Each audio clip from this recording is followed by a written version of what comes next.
Welcome to MRS Bulletin Society News. My name is Gopal Rao, and I'm the Chief Editor for Technical Content at the Materials Research Society, MRS. I am very pleased today to be talking with Khánh Vũ. Khánh is the CEO and Executive Director of the Society of Asian Scientists and Engineers, SASE. SASE is dedicated to the advancement of Asian heritage scientists and engineers in education and employment, so that they can achieve their full career potential. So welcome, Khánh, and thank you for talking with me today.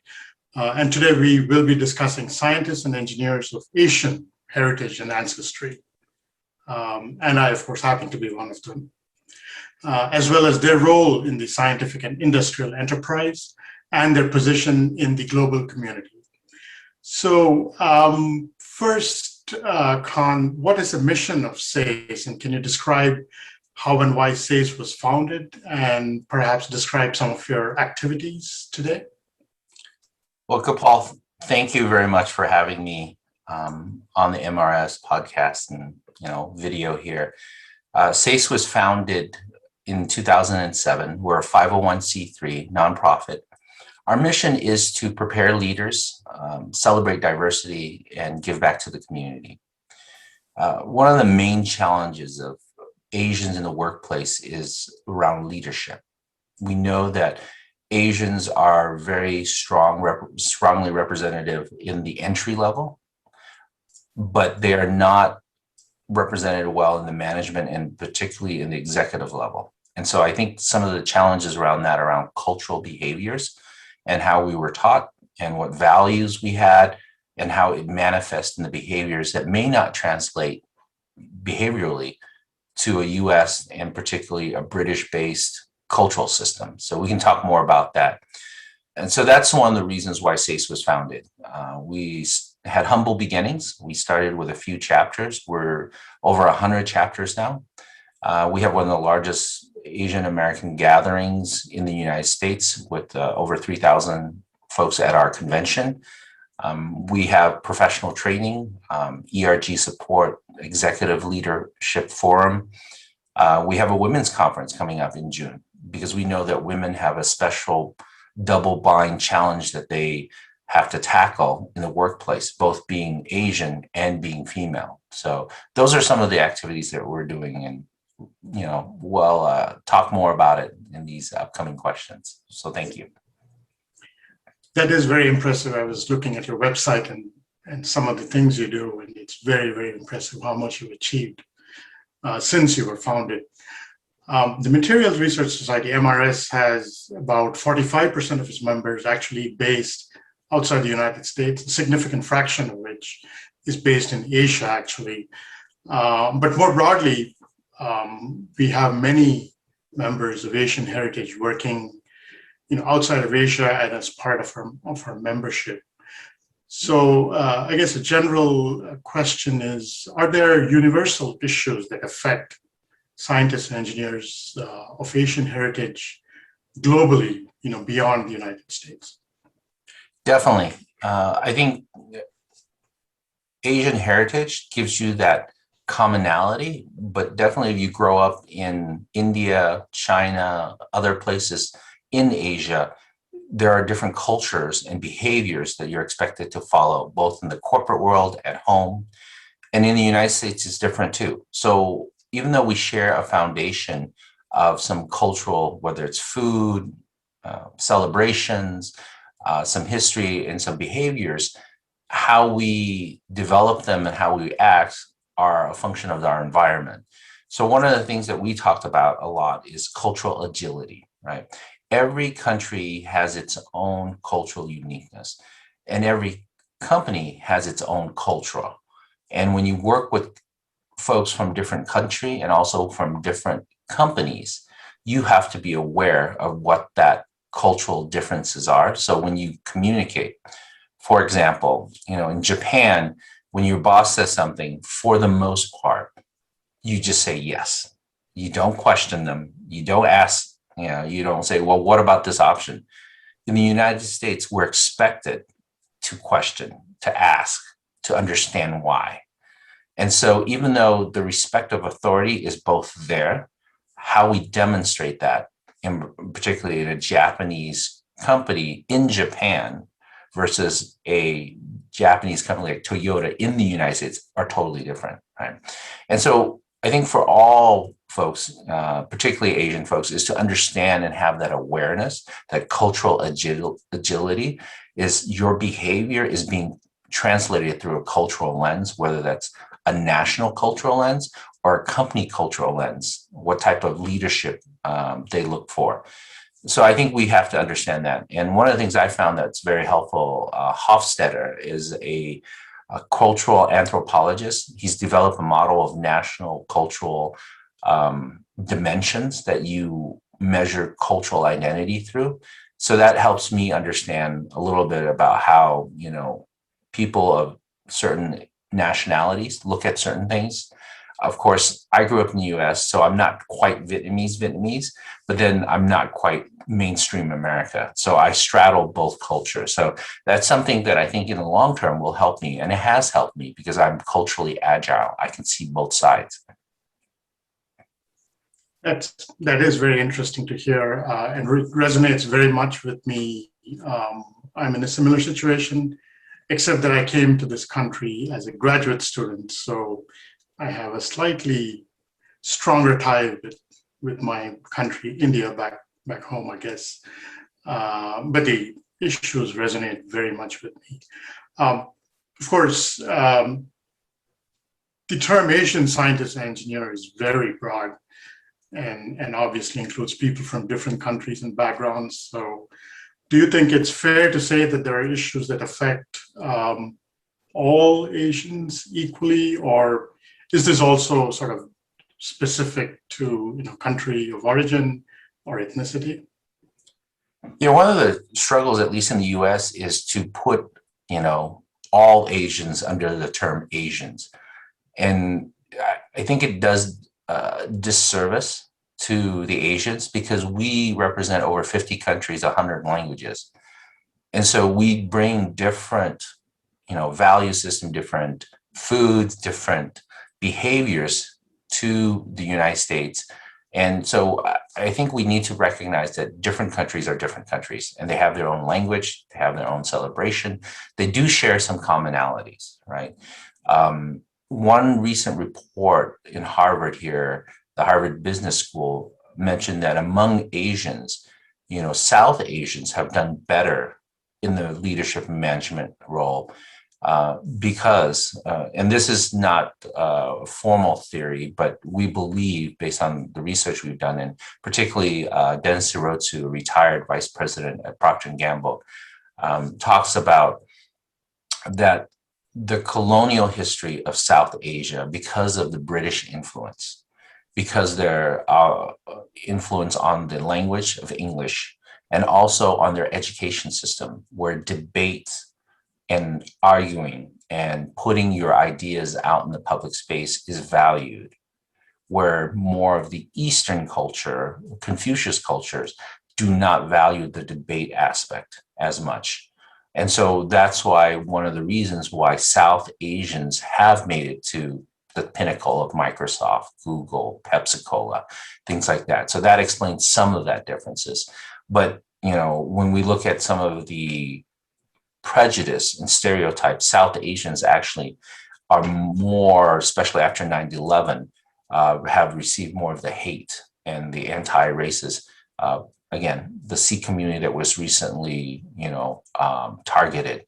And I just want to mention, our hearts and our minds are towards what's going on in India. It's terrible what COVID has ravaged in India. And that, we want to see the global community respond and help India. So, hopefully your family is doing well, Gopal. Thank you very much, Khan. And I must say, my family and my extended family, fortunately, everyone is doing well. Many of them are vaccinated, but the situation is certainly really dire and remains dire. So it is hard to see that in the news and hear from family members and such. For to a more practical standpoint, perhaps for our membership, for our members here, what can scientific societies such as MRS do to support its Asian heritage members, especially, as in the case of MRS, they form a fairly significant fraction of the overall membership? Well, I think understanding the numbers. So we talked a lot about disaggregation and also understanding the level of leadership within the Asian community, because we understand that as a Western-based culture, we view certain behavior, as I mentioned earlier, the debate. One of the stories that I have in my early career when I was an engineer, my German heritage manager named Mueller, very good German name, took me aside one day and said to me, "Khan, you need to look at people when you're talking." And I was like, "That's the first time I've ever heard it," I told him. And I said, "Why would I need to look at somebody? My ear is pointed your way. That's all I need to, demonstrate that I'm listening." He goes, No. You have to look at people to show them that you're talking to them." I go, "Wow, no one has ever told me that, because my dad told me that if I ever looked at him when he's talking, that's a sign of disrespect. So when he's talking, I'm usually looking down, looking sideways, looking somewhere else." And that's been an adjustment for me, because that's a different message I had when I was growing up. So I think understanding those behaviors. So figure out, where are the Asians located in leadership? If they are looking for leadership positions, how can the society help them in that ladder, whether that's a volunteer position, a leadership volunteer position, whether that's training and maybe something that, MRS and our society can collaborate on. We do offer training that is culturally behavioral specific.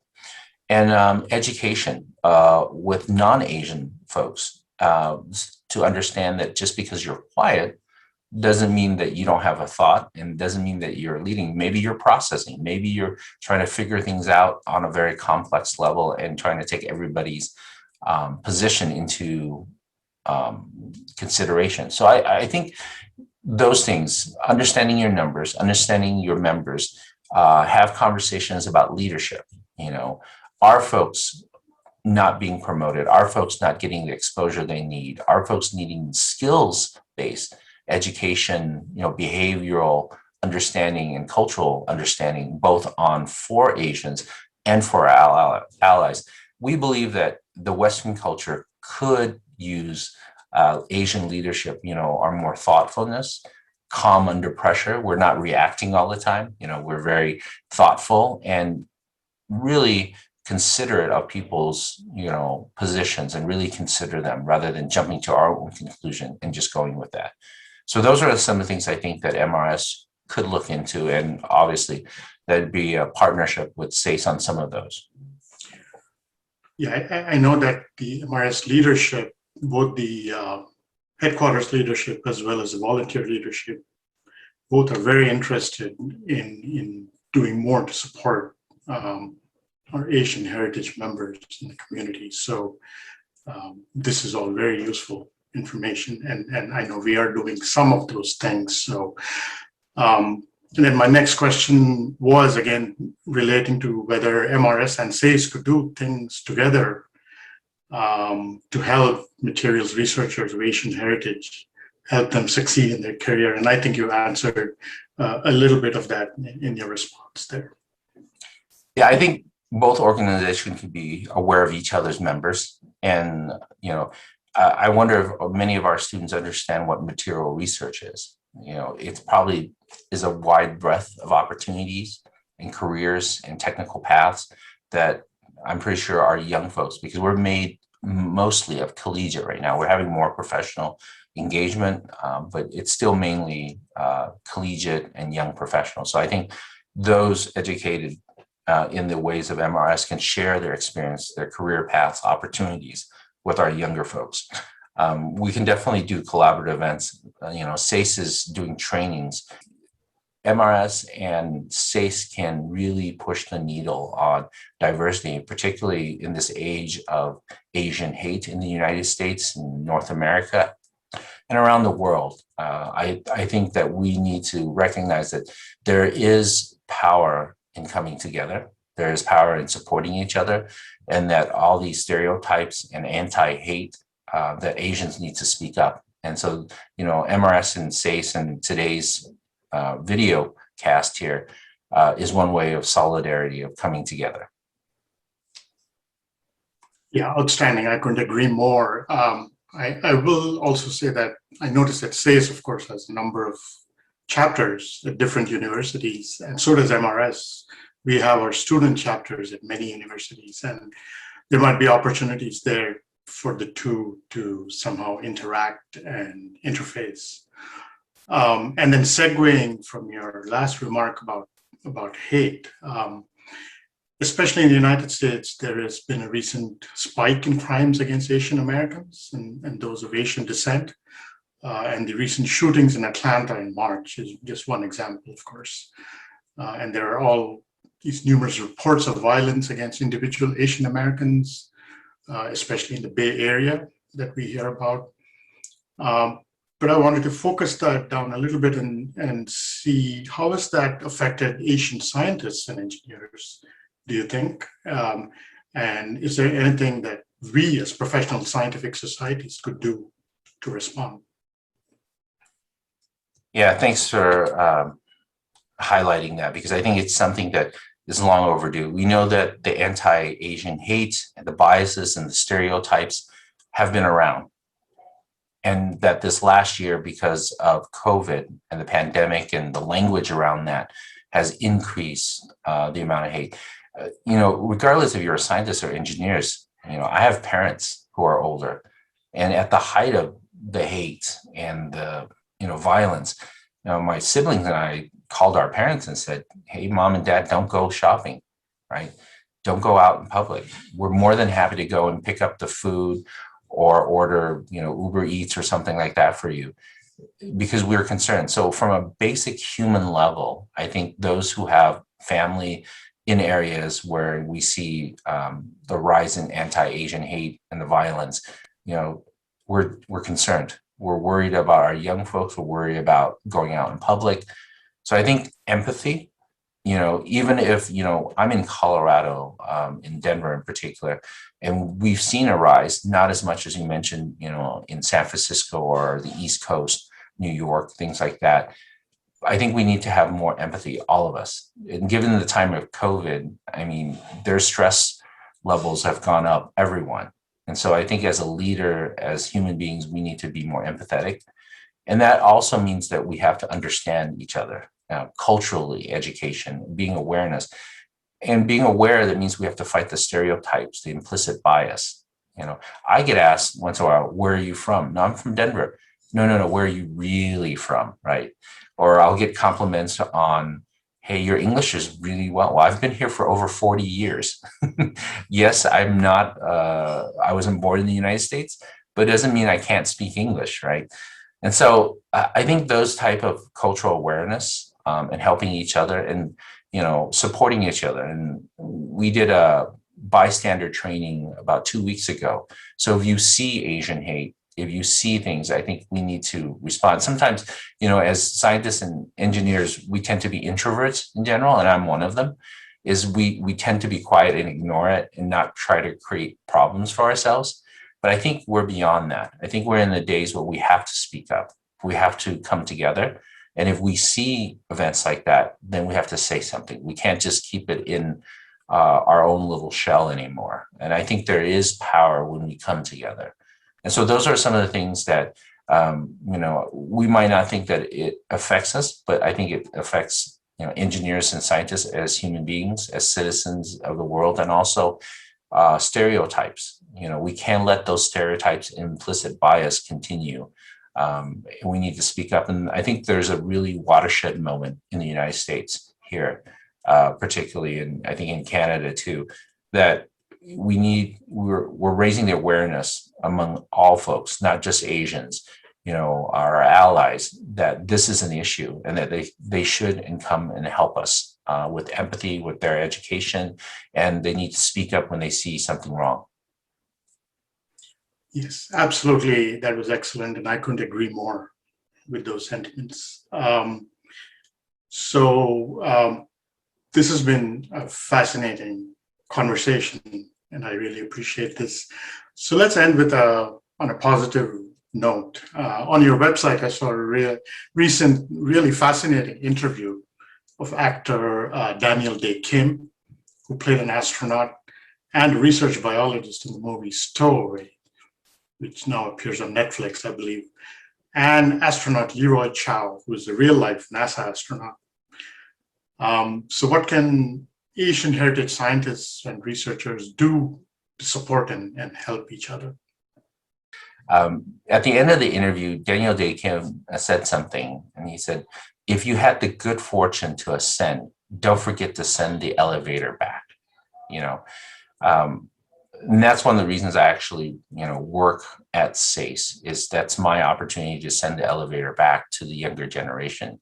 So to the MRS members, that if you have any level of success, look at the next generation, help them understand, help them be a mentor to them, support your fellow MRS members, network. One of the things we found out that Asians in the United States, at least, don't network well outside of their lane, whether you define their lane, their university, their company, or their industry. We don't network very well compared to relatively to our women's group, the women's group in general, particularly white women, African Americans. They network very well across industry, across their universities. They know each other's business, as the saying goes. And I think that's something that we can learn as a group, is that we need to be aware of each other. And so if someone gets a promotion, we need to celebrate that, right? Whether they're at our university, in our company, or at another university, or at another company, we need to be aware of that. And networking and advocacy for each other is very strong. We know that, African Americans in the US military has done very well, because there's a group of African American flag officers or generals and admirals supporting the next generation, right? So they're advocating for each other's. And we don't see that similarly within the Asian groups. And so we need to reach out among each other. And I'm glad, today's video is an opportunity for us to reach out and support each other, even though we're not particularly in the same, quote, industry per se. And mentoring, as I mentioned earlier, some of us who are a little bit older, as they say, I have more years behind me than in front of me, that, we help the next generation understand some of the struggles and avoid some of the struggles that we've had. And they'll have their own struggles, but at least they'll learn from our struggles and be smarter and better and make more progress. So those are some of the things that we can do to help each other. Thank you. And I rewatched that video this morning, actually, and I remembered that phrase very well about sending the elevator back up again. So thank you very much, Khan, for talking with us today. And I hope we have more such conversations in the future, and also more real actionable things that we do together of both our societies. So I invite people to actually view this video on the SASE website, saseconnect.org. And thank you, Khan, for talking with us today. Gopal, thank you for the opportunity. Thank you, MRS. I think the future is bright. I'm always hopeful. And I think that, our two societies can get together and do something to help the next generation, for sure. So thank you again. And my name is Gopal Rao from the Materials Research Society. For more news, please visit the MRS Bulletin website at mrsbulletin.org. And you can also follow us on Twitter at MRS Bulletin. Thank you for listening.